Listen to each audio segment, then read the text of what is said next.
Ontem, nós fechamos a proposta do Ministério do Esporte para o nosso plano plurianual. Foi um esforço coletivo, intenso, inclusive debate com muitos conselheiros e tal, e a fama ficou essa. Nós fomos o único ministério que entregamos na data correta, com a fundamentação dos 4 grandes objetivos, e eles disseram assim, porque tem uma coronela ali dirigindo.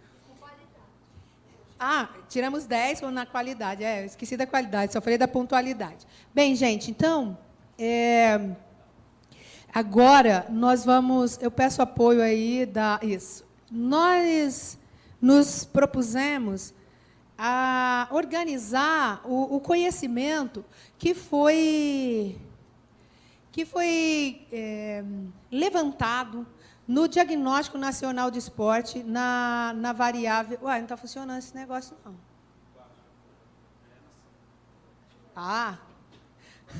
Geralmente o problema está entre a tela e a cadeira, né? E a cadeira. Bem, então, essa pesquisa, denominada Diagnóstico Nacional de Esporte, trabalhou em 4 variáveis. A variável, vou por ordem de importância, porque não existe um sistema, não existe uma prática social sem o sujeito. Nós investigamos o perfil do sujeito praticante e não praticante de esportes e atividade física separadas na população brasileira. O que eu vou falar aqui muito rapidamente diz respeito a uma pesquisa robusta que foi feita no âmbito de aproximadamente 3 anos. Essa pesquisa foi feita por 6 universidades federais, com investimento da FINEP. E, claro que o investimento não foi do tamanho que nós pleiteamos, quase sempre. Então, foi uma das pesquisas mais econômicas que nós tivemos na Esplanada nos últimos anos. O último Diagnóstico Nacional de Esporte foi em 1971, demandada pelo Estado, que tratou de quase todas as variáveis que estão aqui, que foi coordenada pelo professor Lamartine Pereira da Costa, que, inclusive, é consultor dessa nossa pesquisa também. Então, o objetivo não é tratar do diagnóstico, mas do que nós extraímos da parte legislação e o que nós extraímos também de alguns itens dos praticantes que eu posso abrir. O ministro nos pediu que guardasse as 7 chaves, as informações, porque ele vai fazer um lançamento digno, formal, com todos os participantes, que comunique cientificamente o resultado e politicamente o resultado. Por isso que eu não vou entrar aqui em detalhes das demais variáveis, mas nós investigamos esses sujeitos de forma com recorte regional, com uma média de mais ou menos 2% da margem de erro, face to face, então é importante. Ela vai ser replicada agora na PNAD de 2015. Isso é mais importante, uma visão sistêmica. A metodologia foi validada internacionalmente pelo Instituto de Estatística da Itália e do Brasil, nosso IBGE, que adotou esse sistema e vai fazer agora na PNAD a coleta sobre os praticantes, numa amostragem não só regional, mas nacional. Financiamento do esporte, público e privado, nós dissecamos, montamos uma modelagem e estamos preenchendo. Claro que isso demanda muitos anos de maturidade, mas nós já temos um perfil do financiamento público dos estados, principalmente de mais de 1.100 municípios, 80% do PIB está aqui, do estudo dos municípios, das finanças, e dos estados todos, e o Distrito Federal, e mais a União. Privado também. Nós temos, a partir da POF e de alguns balancetes e tudo de clubes, nós estamos, inclusive, robustecendo a informação mais sobre financiamento. Mas hoje nós temos um retrato de equilíbrio e dá para tirar as tendências sobre a questão do financiamento público e privado do Estado, porque economia é feita por tendências, não tem coisas definitivas. Nós sabemos aqui. A legislação esportiva, que é isso que aqui a gente pode apresentar para vocês, gerou um banco de dados de mais de 3.000 atos, inclusive estaduais, municipais e atos da União. E a infraestrutura esportiva, que nós também terminamos uma metodologia importante para coletar e identificar de forma georreferenciada os pontos onde existem estrutura pronta para a prática esportiva. Nós já temos hoje todos os clubes brasileiros marcados, as escolas do ensino da educação básica, nós temos o SESC, as estruturas do SESC, as APCEFs e todas as estruturas que foram financiadas nos municípios pelo governo federal, inclusive aquelas que estão em construção. Esse sistema de infra ainda está sendo montado, mas para que foi importante que nós conseguimos como resultado? O IBGE absorveu a nossa metodologia, aperfeiçoou a Monique Stadic, que foi feita em 2005, e, aliás, começou a ser feita em 2003, 2004, e publicada em 2005, e nós vamos ter uma Monique em 2016, com os resultados, inclusive, tudo já referenciado para a gente localizar no mapa, com inclusive, aplicativo no celular, para você identificar onde estão as estruturas, onde você pode praticar esporte. Isso, para grandes eventos, é muito bom, inclusive para turista. Mas o que interessa é saber onde estão as estruturas, quais são essas estruturas e como elas estão geridas. Bem, então, vamos ao que interessa da legislação, que é o tema aqui do nosso debate. Então, esse trabalho ele foi feito pelo IGESPORT, que ganhou a licitação para essa variável. Tem aí o perfil nós temos esse livro, que vamos, inclusive, deixar isso disponível no nosso portal, assim que o ministro nos autorizar.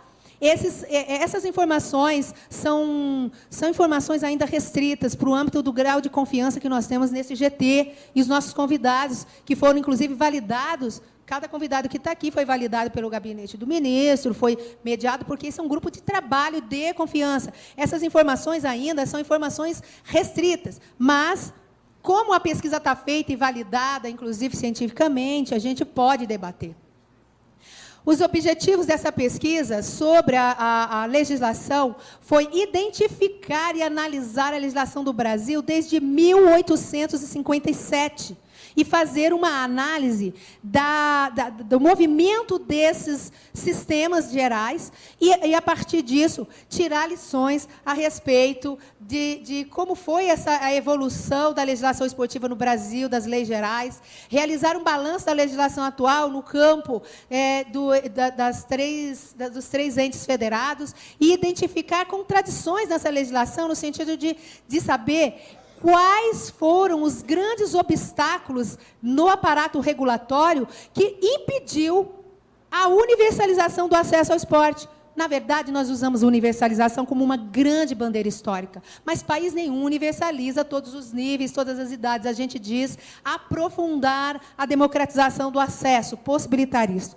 Então, essa pesquisa foi estruturada mais ou menos com este desenho lógico. Nós, aliás, 57 não, 1851, desculpe, até 2013.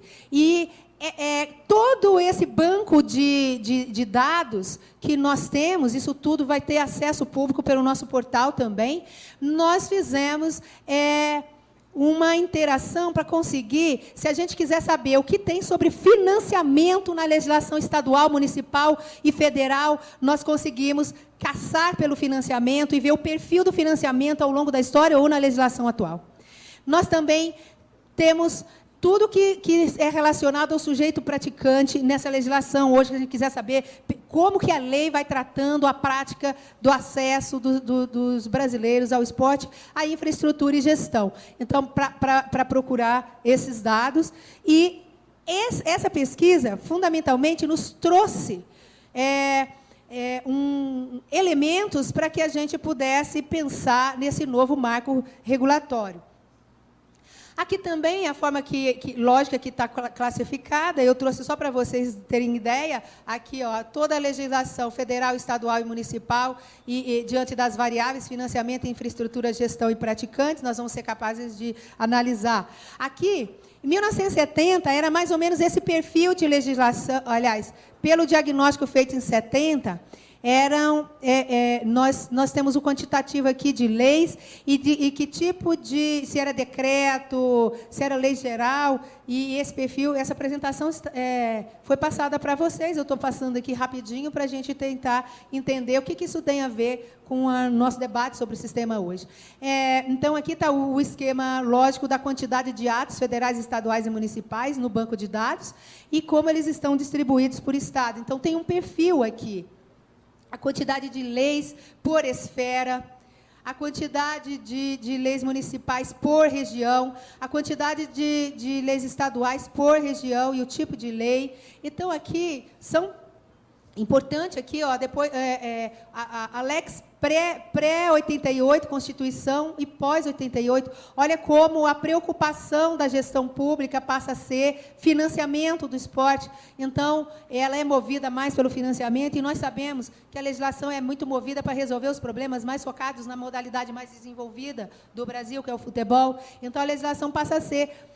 nós entendemos também que toda a legislação dos estados, elas são muito similares e quase que replicam a legislação federal. Então, daqui, nós não vamos fazer uma dissecação, uma análise muito profunda, mas vale a pena para a gente entender o estágio de desenvolvimento um pouco do nosso sistema. Se nós pegarmos informações do IBGE, da Munique Stadic de 2009, nós temos alguns dados sobre a maturidade do nosso sistema. Mas a pesquisa sobre legislação nos deu aqui um pouco o retrato, se os nossos estados têm ou não têm a Constituição contemplando o esporte, o lazer, né, com a palavra-chave esporte, desporto, desportivo, se nós temos ou não conselhos, porque se nós queremos montar um sistema, nós temos que ter capilaridade, nós temos que ter institucionalidade na ponta. Aqueles que são mais envolvidos, mais preparados, e aqueles que precisam de apoio. Se nos municípios também, se tem lei orgânica, se tem conselho, se tem lei de incentivo, se tem secretaria, se não tem, se trata de alguma coisa do financiamento do esporte. Então, aqui, nós temos um balanço do grau de maturidade que fizemos até 2013. Eu peço que coloque a outra, por gentileza. Então, esse é o retrato da pesquisa que foi feita. Todos nós vamos ter acesso aos resultados para poder manusear, inclusive, a legislação. Eu fiz até um bloquinho aqui da legislação impressa, da legislação que eu mandei para que eu enviei via o Google Drive, que era uma nuvem muito pesada. Então, nós já podemos começar a fazer um debate sobre esse aspecto. Então, aqui já é um pouco a análise de conteúdo. O Sistema Nacional de Esporte e Legislação Esportiva. Não vou entrar em detalhes do conteúdo das leis anteriores. Nós vamos, inclusive, fazer um debate sobre isso na Câmara, sobre concepção. Eu falei de 2 debates que nós vamos fazer na Câmara. Um sobre os sistemas nacionais e internacionais. Mas nós vamos aproveitar a vinda de vocês para participar como convidados desse debate, para debater também a concepção e os conceitos sobre o esporte, que é uma mistura sobre atividade física, educação física, esporte. Nós vamos ter que ter clareza, definir e investigar quais são os serviços desse sistema e quais os níveis de atendimento e quem é responsável pelos níveis de atendimento. Como vai ser a relação da parceria público-privada, porque a nossa lei hoje, a Lei Pelé, como nós debatemos aqui nas problemáticas, elas não regulam os papéis nem dos entes federados, municipais, estaduais, e não regram também a participação da iniciativa privada. Então, o que nós fizemos aqui?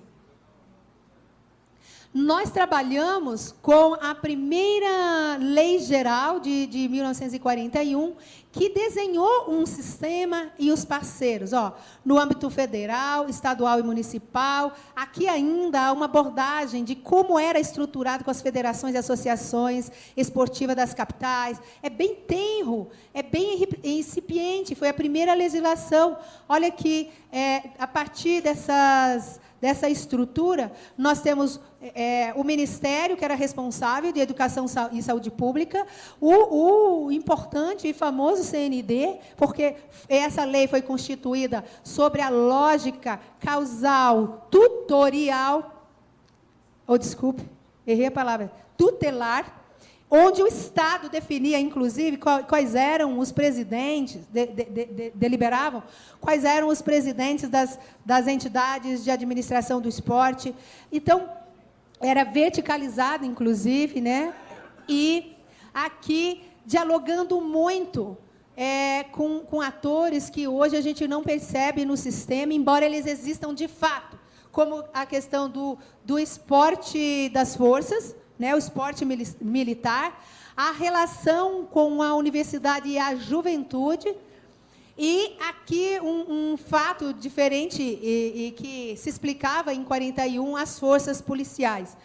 Bom, o que é importante a gente abstrair daqui é que, em 41, esse modelo era um modelo rígido e tutelar, o Estado definindo quais as relações, inclusive quais os sujeitos. E a modalidade mais desenvolvida dessa época já era o futebol. Claro, já era o futebol. O futebol é a modalidade mais desenvolvida porque recebia recursos públicos para se estruturar, embora de forma patrimonialista. E ele se fortaleceu e teve uma independência, autonomia, como as outras modalidades, mas por ser uma paixão, né, poderia ter sido o rugby ou outra, como nos países vizinhos aqui da América Latina, mas não, o futebol caiu. E foi um fator muito importante, inclusive, para trabalhar a questão da relação de classes no Brasil e de recorte racial, né? Bem, aqui, em 75, sobre a égide já da ditadura civil-militar, nós temos uma outra organização, bastante hierárquica, hermética, só que ganha força o desporto militar, que antes ele tinha como menção no sistema, ainda dentro de um ministério, o Ministério da Educação, não mais da Saúde, que foi separado. Quer dizer, o conceito de esporte passa mais para o educacional. Eu acho isso um salto qualitativo, no sentido de entender que o esporte não era só para a sanidade. Embora ele seja muito importante para a saúde coletiva da nação, ele passou a ser visto como um fator educacional das ciências humanas também. Isso ajudou a temperar as nossas diretrizes. Olha o desporto estudantil como ganha uma força aqui, só que de forma hierárquica também. Nós sabemos que a intervenção era, inclusive, para o chamado desporto, né? O esporte e a educação física enquanto disciplina. Essas coisas se misturavam, tinha uma visão seletiva da prática por conta da questão da visão tecnicista desse período, que era o resultado eram as medalhas, e a inclusão era uma coisa trabalhada com projetos, como o esporte para todos e tudo mais. Está aqui o desporto comunitário, e olha as confederações, aqui, federações ligadas aos estados e municípios, as ligas municipais e associações. E olha o Comitê Olímpico Brasileiro aqui, nominado, e o desporto chamado classista, as associações classistas. Já vai se configurando algo mais próximo do que nós temos hoje. E aí, um debate importante sobre que foi feito na época da Constituição, se a partir de 88, a nossa Lei Geral do Esporte ela ia ser, e a nossa Constituição iria tratar o esporte mais como uma lei axiomática de princípios, ou ela ia ser uma lei detalhista? Optou-se por uma lei mais de principiológica. Nós vamos ter que tomar essa decisão também, porque uma LDB não pode ser uma lei que teça em muitos detalhes. Na regulamentação, a gente tem que tratar. E a relevância do esporte internacionalmente, esse debate aqui nós captamos do tipo da análise do discurso de quem defendeu, na época, esse tipo de lógica na Câmara, né, no Congresso. Com o professor Tubino, o professor Álvaro Melo Filho, dirigindo esse processo. O direito de cada um e dever do Estado, práticas formais e práticas não formais. Acho que esse daqui era o principal foco do debate naquele período.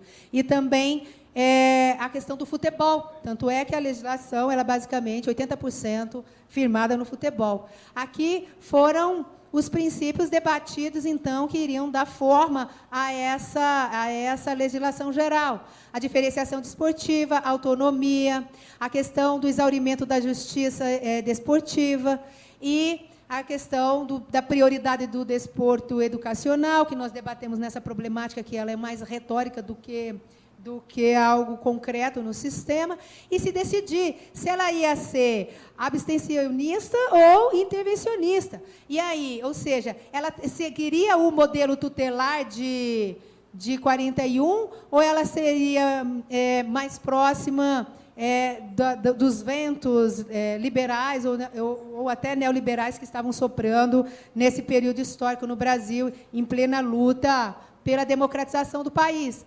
E aí veio a Lei Zico, que nós sabemos que ela deu um salto, ela deu um cavalo de pau, basicamente, na legislação, por conta da liberação do passe. Então, a visão do sistema federal, olha como é que ficou visto, o sistema federal do desporto e o sistema dos estados e do Distrito Federal, embora ele esteja nominado na Lei Zico e depois foi transformado em Lei Pelé com alterações, mas nós não vemos regração nenhuma, sumiram aqui aquelas entidades que eram vinculadas nos sistemas anteriores de ligas, de federações, e esse sistema passou a ser apenas um artigo na lei, sem nenhum tipo de menção a responsabilidades do Estado e dos municípios. E nem da União, quer dizer, a União ela não regra no âmbito privado, ela não regra no âmbito dos estados e municípios, porque nada hierarquicamente ou articulado ou de forma colaborativa por adesão existia. E ela acaba, então, fazendo uma coisa mais na cúpula. Aí surge este conselho, porque o CND acabou e ficou sem conselho. Aí é restituído esse conselho. Aqui, nós discutimos a questão dos sistemas de ensino, responsável pelo desporto educacional, e do universitário. Sempre separado esse debate. Porque o desporto universitário e o desporto educacional sempre foram vistos, não de 41 e 75, que isso começou a modificar, em 75 há um divisor de águas, mas ele começa a ser tratado mais no âmbito da organização para competições escolares e não para a formação esportiva das crianças, adolescentes e jovens. E aí, só mostra para mim quanto tempo falta. Não mostra a hora que eu não decorei quando eu comecei, tá? Obrigada. Desculpa ter que dar orientação daqui. Aí, o Comitê Olímpico, veja que aqui nós não temos entidades ainda relacionadas ao esporte, ao paradesporto. A Justiça Desportiva, que se estrutura, né, porque o Brasil, inclusive, é sui generis nesse âmbito, é o único que tem uma justiça separada, e isso aqui foi se fortalecendo. E as associações de direito privado, que vão dos estados, inclusive se relacionam com o sistema mais federal, a partir da legislação que regra a relação público-privada, que na época não tinham as parcerias, a forma de convênio feita com planejamento e tudo mais. E os entes de prática do desporto. As ligas, e olha só, ligas nacionais, ligas regionais, e esse debate não atribui responsabilidades e nexos entre esses sujeitos. Isso agravou com a lei Pelé. Aqui, na Lei Pelé, o Ministério do Esporte, temos o Conselho Nacional. Olha só como aparece. Não aparece a Justiça Desportiva, mas o Código Brasileiro, como se fosse um vetor, passa a ser um poder de nível bastante avantajado na hierarquia da legislação. O COB e a CVB, como entidade de administração, entidades privadas de administração do esporte, o esporte de rendimento. Isso aqui é uma leitura do professor Álvaro Melo Filho. Eu vou depois mostrar a leitura que nós fizemos a partir do diagnóstico. Isso aqui é a partir dos estudos que foram sendo levantados. Olha, as entidades nacionais de administração do desporto, as entidades estaduais e as entidades de prática desportiva, que são os clubes, e as suas representações nacionais aqui, ó. Não se relacionam de forma direta, a não ser essas aqui, que têm uma relação basicamente hierárquica, essas não têm. Então, o sistema, novamente, ele é um mosaico de entidades reconhecidas, que têm uma vida prática, que têm uma relação articulada na realidade, mas a lei não regra. E aqui o chamado, pela lei, né, desporto de participação, ou o esporte de participação, que a lei acabou dividindo em 3 dimensões. Essas 3 dimensões que reproduzem a legislação de 88, 10 anos depois, né, ela foi regrada dessa forma, sem entender, porque quando ela é regrada, ela não é regrada conceitualmente, ela é um enunciado, e como é um enunciado, essas coisas se separaram ao invés de se juntarem para você ver o sistema como um todo. Hoje, como você pode dizer que no esporte de alto rendimento ou de rendimento da base, ele não é educacional, porque ele infere valores. Quem disse que o educacional ele não é uma formação do sujeito como um todo que pode enveredar para o alto rendimento, ou que ele pode fazer para toda a vida com prazer enquanto fruição? Então, essas separações, elas serviram apenas para demarcar o campo da distribuição de recursos, porque ela é mais retórica, e ela não é conceitual. Então, esse é um problema muito grave da estrutura, né, da divisão, ou seja, ela perde essa coisa da organicidade única, da totalidade, e se fragmenta. E aqui está, novamente, você veja que o esporte universitário e escolar, eles estão vinculados apenas às entidades de representação dessa área, mas na organização desportiva de competição, onde está a formação e a relação com o sistema educacional, onde está a relação com o sistema da saúde. Aqui desaparecem as relações intersetoriais que eram fortes nos sistemas anteriores, principalmente de 41 e de 75, embora servisse para outras finalidades. Veja bem, o sistema aqui dos estados e dos municípios absolutamente soltos. Essa representação aqui, ela é bem emblemática sobre o que nós vivemos hoje. Olha, eu não sei o que aconteceu, apareceu esse disco voador aqui, isso aqui não existe, viu? Foi algum ser estranho aqui que eu não sei mexer muito bem nesse tipo de apresentação, e apareceu esse vetor aqui. Mas eu trouxe esse mosaico para dizer para vocês, esse é o universo que nós estamos tratando hoje.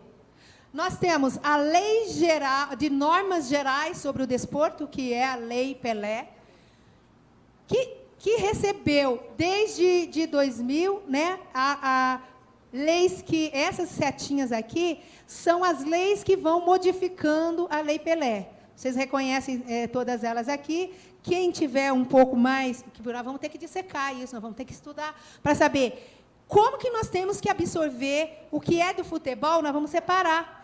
E o que for do futebol tangencial, os demais esportes, nós vamos ter que debater.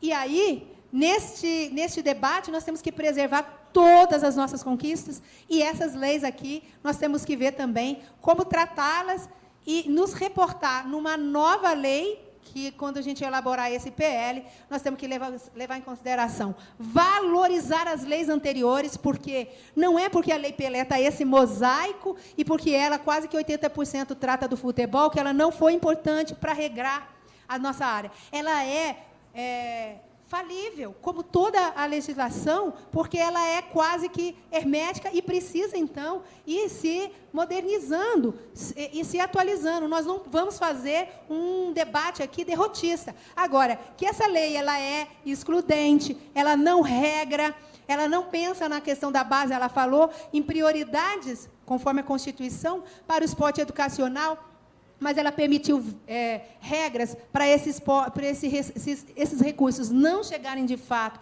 para essas manifestações.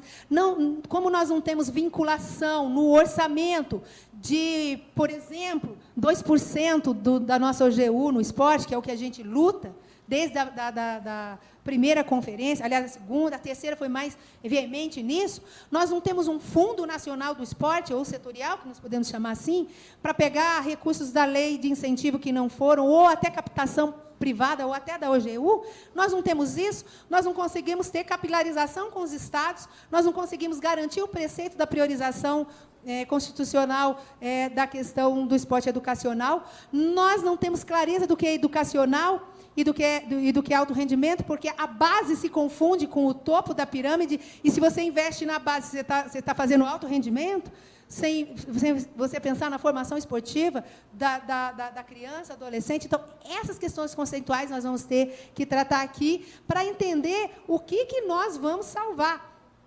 A Agnello Piva, nós vamos aproveitar alguma coisa? Aliás, nós vamos nos reportar a ela e os seus ganhos? Como que nós vamos tratar isso na nova lei? Vamos. A 12.395, importantíssima. Essa 12.868 e essa que foi aprovada agora, inclusive da questão da 18A. Então, esse debate é que está colocado para nós. Eu estou fazendo só um panorama do que está aqui para a gente debater. E aqui a gente fez um estudo rápido sobre o perfil da nossa legislação que reza sobre o esporte na pré-Constituição Federal e na pós. Isso é importante porque aqui vai nos caracterizando, mais ou menos, o perfil tático, que acabou sendo estratégico. Quer dizer, uma lei que serviu a um momento que era extremamente liberalizante, que liberava o atleta do hermético passe, deixou sem a regração das relações. Só agora, em 2012, que nós conseguimos... 11, que nós conseguimos fazer alguma relação com o clube formador para regrar isso. E aí, sem falar também da redução do tamanho do Estado numa lei dessa, e a gente sabendo que o Estado é fundamental para garantir direitos básicos. Então, a gente vai debatendo. A gente quer também algo centralizador, controlador, autoritário? Não, nós estamos num outro momento. Que perfil de lei é essa que nós queremos, que nós temos que conversar com o histórico, o nexo causal de tudo que nós abstraímos da vontade popular das conferências, das pesquisas, e, hoje, com o que o aparato legislativo nos traz de herança, porque nós não podemos, nós vamos discutir problemáticas, dela terá conteúdos, mas agora nós temos que ter assim, muita responsabilidade de saber o que preservar da legislação atual e o que nós podemos abrir mão. Será que nós podemos dar um cavalo de pau? Ou nós temos que fazer essa nova lei, pensando também numa futura lei, talvez, a consolidação das leis do esporte no Brasil, como a CLT, que quase foi rasgada esse mês... Passou aí.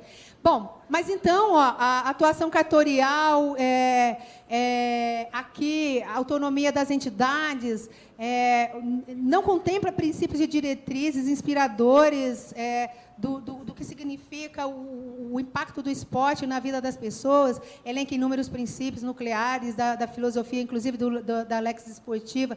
Então, eu não vou falar de cada um, que eu passei isso para vocês, aqui não é uma aula. Eu queria chegar aqui.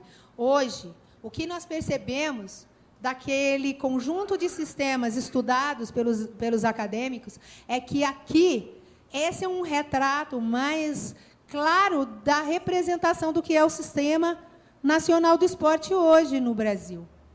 Aliás, o brasileiro e o nacional. Eu tenho me falado no nacional porque nós estamos discutindo o nacional. Então, o Sistema Brasileiro do Desporto, composto pelo Ministério do Esporte, o Conselho Nacional do Esporte, os sistemas, se existirem dos estados e se existirem dos municípios, e o Sistema Nacional do Desporto, que é a regração da estrutura privada do esporte brasileiro, sem interconexão e relação entre si. Aqui é um elenco, né, o nosso Comitê Olímpico Brasileiro, que, aliás, aqui no Comitê Olímpico Brasileiro e no Paralímpico Brasileiro, é onde tece os maiores detalhes dos meandros, mais, vamos dizer assim, é mais desenvolvido na lei, porque primeiro é o futebol profissional e depois é o sistema desportivo chamado, né, formal, privado. E essa parte aqui não dialoga muito bem na lei com as que estão na base, na prática, no fazer, na relação direta com o esporte e a população. O que a gente quer fazer? A gente quer fazer uma inversão, a gente quer abrir e definir o papel de cada um, mas cada um com a sua natureza própria, cada um por adesão. Nós queremos fazer um sistema colaborativo, mas que o Estado, aliás, a União, os estados e os municípios tenham responsabilidades prioritárias, por isso que nós estamos valorizando tanto a participação aqui dos gestores públicos presentes, né, municipais e estaduais, e também no âmbito da organização esportiva, do que hoje nós conhecemos como Sistema Nacional do Desporto, pensar como avançar para além da 12.395, que foi aquele olhar de articulação de uma rede nacional de treinamento, da parte toda de estruturação desse esporte de forma intercomunicativa, o papel dos clubes, o papel dessas entidades que têm uma organização própria, privada, como que o Estado, de forma harmônica, regulatória, pode ir marcando para que cada parte do sistema consiga se intercomunicar. E aí, esse é o desafio que nós vamos passar agora para a parte da tarde. Mas, dessa pesquisa do diagnóstico, nós fizemos a seguinte pergunta de pesquisa: quais são os grandes impedimentos, obstáculos de cada variável que nós investigamos com metodologias próprias, que impedem, então, o acesso da população ao esporte e a qualidade desse acesso, inclusive, que pode repercutir no encolhimento de federações, no encolhimento de participação de pessoas em clubes, em estruturas organizadas. Eu aqui vou soltar um dado importante do Diagnóstico Nacional de Esporte, que não está aqui, peço reservas para quem esteja aqui no ambiente, mas nós percebemos que a maioria da população, entre que são considerados praticantes regulares ou sazonais, eles são praticantes não organizados em nenhum tipo de estrutura esportiva, seja clube, seja federação. Essa é uma tendência mundial, mas no Brasil isso se aprofunda um pouco. Por que os clubes, as federações e as ligas estão perdendo adeptos?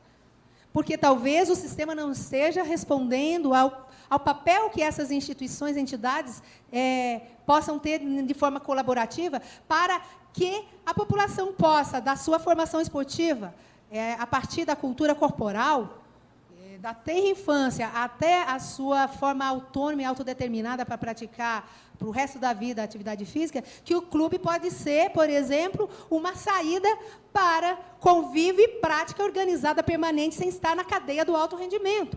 Ou que ele vai para o alto rendimento, mas quando ele sai, ele pode ter um lugar acolhedor que continue competindo nesse sistema. Hoje, o nosso Brasil não tem uma lacuna ali entre a formação esportiva, que não estou falando de iniciação esportiva da base do alto rendimento, estou falando de formação esportiva, que pode enveredar para a formação da base de alto rendimento ou para toda a vida. Onde ele vai educar o seu senso crítico, a sua vontade, a volição, o conhecimento, a sua alfabetização, que esporte é bom. É na escola, é nos clubes. Então, isso no sistema tem que ter um papel. Então, nós estamos debatendo isso. Quais são os limites, então, impeditivos? A inexistência de leis na maioria de municípios e estados, modelando os respectivos sistemas de esporte, a falta de capilarização. Então, fica a União ali pensando, tentando regrar, e não existe reverberação na maioria dos estados. Não existe um sistema.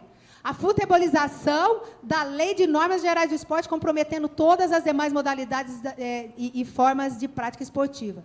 Nós não vamos execrar o futebol, que é a paixão nacional. Inclusive, eu estou muito triste, não posso nem dizer que o meu tricolor está levando muito ferro, mas paixão é paixão. A gente gosta, a gente mobiliza recursos, altos recursos, o impacto econômico do futebol, a mobilização de pessoas, a questão do sentimento, a formação de um conceito de nacionalidade, a gente não pode negar. Agora, ele é absolutamente privado e a sua administração nem permite, nem requer uma intervenção do Estado. Tornou-se forte, autônoma. Mas a autonomia é uma coisa que, quando você trata das relações com as pessoas, o Estado tem que estar ali mediando também um pouco qual é a formação mesmo, qual é a proteção de quem entra nesse... Por isso que nós começamos a discutir a questão da segurança nos estádios, nós começamos a discutir a questão da oxigenação dos calendários da série C e D, nós começamos a discutir o futebol feminino, a base. Então, veja, a Lei Pelé está regrando sobre o futebol, e a gente vai discutir aqui que essa nova lei ela não pode ser capitaneada por um esporte que já está absolutamente organizado, autônomo. Nós temos que usar outra lógica, sem negar o futebol como parte de um sistema nacional, mas ele tem uma lei própria que o regra. Essa é a nossa ideia, hein, gente? A ausência de lei criando fundo de fomento, ou um fundo setorial, ou um fundo nacional do esporte, no âmbito federal, nos estados e municípios, depois reverberando isso, é um grande impeditivo para a universalização do acesso, né? Da prática e da qualidade. A prioridade constitucional de destinação de recursos para o esporte educacional, por mais ainda pouco conceitual que seja isso, ela é retórica, não tem repercussão prática mais concreta. Nós não estamos falando isso só no âmbito federal, nós estamos falando isso em âmbito estaduais e municipais também. A desarticulação entre sistema federal, estadual e municipal, inviabilizando qualquer continuidade de programas e planos e ações, porque hoje nós temos muitos municípios, e principalmente os grandes, fazendo alto rendimento, fazendo formação de base, e, afinal de contas, isso é papel de quem? Do Estado, da União? E a iniciativa privada nisso? A falta de diretrizes e requisitos mínimos fixados na lei para a infraestrutura do esporte. Hoje em dia, principalmente as infraestruturas que são construídas por emendas, e os projetos que chegam, eles não pensam nas regras nacionais, internacionais dos esportes. Isso, o nosso sistema vai ter que... Tem, por exemplo, sistemas internacionais, como o de Portugal, que regra minimamente a adequação dessa estrutura para crianças, né, na infância, para quem está já no alto rendimento, ou para a população. Por que a população não tem direito a acesso a uma infraestrutura de alta qualidade e altamente desenvolvida, mesmo com poucos recursos, se a engenharia hoje é capaz de buscar regras e saídas mais baratas? Reduzido o número de leis outorgando incentivo para o esporte nas esferas estaduais e municipais. Alguns já têm, mas poucos. Esse tipo de vinculação é importante para ampliar os recursos para o esporte. A segmentação e atomização das 3 manifestações esportivas. Nós já falamos um pouquinho sobre isso e mandamos como problemática. A sistemática e reduzida legislação atributiva de competências e serviços dos entes esportivos não governamentais. Quando nós vamos discutir um sistema, se a gente aprender com o SUAS, a educação, nós temos serviços. E nós temos quem é responsável por esses serviços e também a forma colaborativa que regra na parceria público-privada com as entidades governamentais e não governamentais, a iniciativa privada. Qual é o papel mesmo dessas entidades para que o sistema, com um plano que tem um objetivo a chegar, possa cumprir? E, por último, aqui, a ausência de qualquer legislação motivando a prática esportiva de mulheres para superar o cultural tratamento discriminatório. Por que isso está aqui e não tem outros tipos de diversidades? Porque as mulheres hoje são a maioria da população brasileira.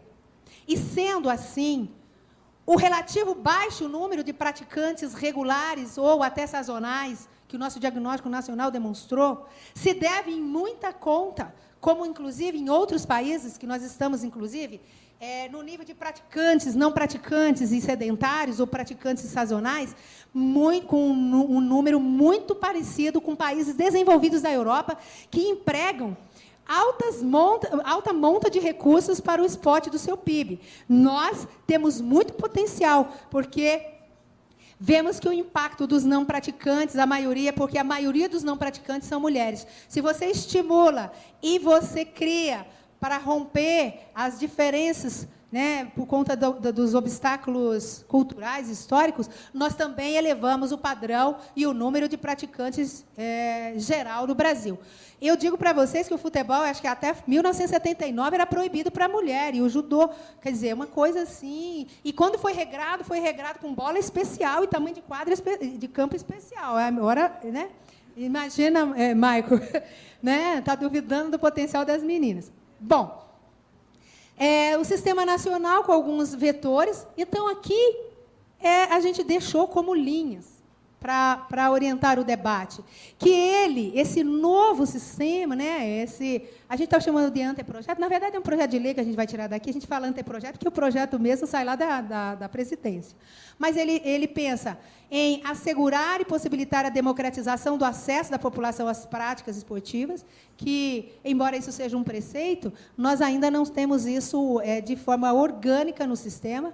Definir os serviços e as responsabilidades em cada nível de governo, concretizando um pacto federativo esportivo e estimular a prática esportiva contínua para toda a vida, com amplo acesso aos vários níveis e em qualquer tempo, idade e circunstâncias dos praticantes. Isso é para toda a vida, considerando que aqui tem uma manifestação que é chamada assim na lei hoje, e a gente pode chamar de dimensão, de vertente, que é o alto rendimento, que requer um tratamento diferente, porque ele é único, diferente. Nós queremos todo mundo praticando o esporte, inclusive nas modalidades, ou fora de modalidades, ou atividade física, que não é esporte, uma prática de vida ativa, mas o alto rendimento requer uma organização própria, recursos próprios, uma inteligência própria, e é importantíssimo para a formação, inclusive, da questão da maturidade de transformar o Brasil numa potência esportiva. E um país não é potência esportiva sustentável, mundialmente reconhecida, se ela não tiver esses preceitos. A ampla participação, a questão das regrações e o alto rendimento assegurado. Porque as medalhas são simbólicas, são simbologias importantes, que requer ciência, tecnologia investida, infraestrutura qualificada. Mas o esporte, para toda a vida, também requer metodologias, estudos, ciência e tecnologia aplicada para garantir a permanência para a vida toda das pessoas nesse sistema. Senão, só representação de medalhas e de uns poucos fazendo alto rendimento, você fica, inclusive, perde o sentido. O Comitê Olímpico Internacional está puxando um debate agora da Agenda 2020, que eles perceberam, vocês estão acompanhando, vocês que são do alto rendimento, inclusive, mas é bom estar atento.